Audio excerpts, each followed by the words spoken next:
So what is it like being here in Oslo celebrating the Dankyo? It's absolutely incredible. For a start, can I just say that Norway, Oslo, puts on an amazing few days here with with the beautiful locations and the powerful speeches and artworks all around the ceremonies is so nice.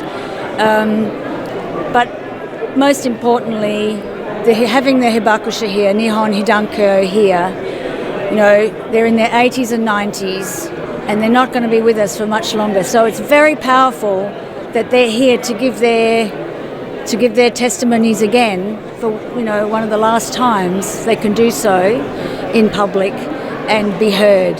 And their message is, we need to abolish nuclear weapons. Nuclear weapons have no place on our Earth.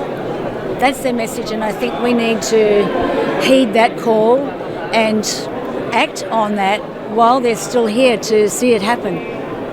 I've seen you met the hibakushas many times now. What is like meeting these people and their stories? Well, just the courage that they have, because they were all children at the time of the atomic bombings. The courage they have to go and relive that childhood trauma again and again is extraordinary. And they've been doing it since 1956. I mean, they have been saying these things for decades, and now the world is listening to them finally. So I think, this is coming in a really good time, because the threat of use of nuclear weapons, the risk of use has never been higher. And we're coming into the 80th anniversary year of the Hiroshima and Nagasaki bombings.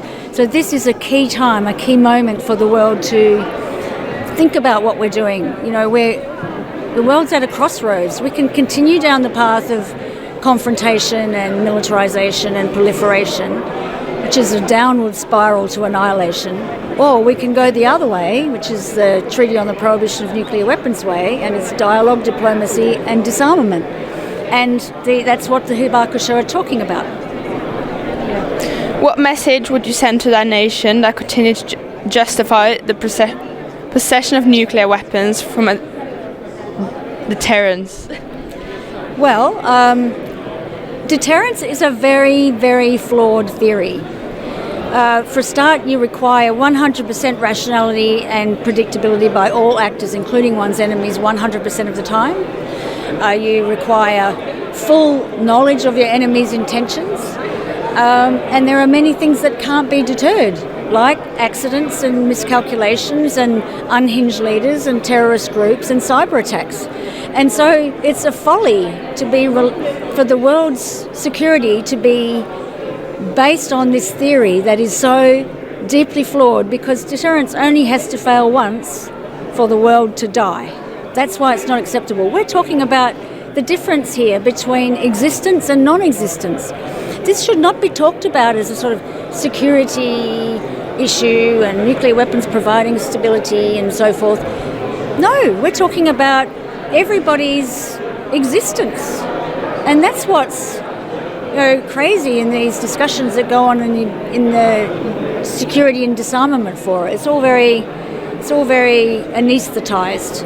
And this is why we bring in the voices of the hibakusha to say, actually, no, what happens when a nuclear weapon is used? This is what happens, and this is why we cannot allow them to continue to exist. Either the nuclear weapons go or we do. Thank you so much.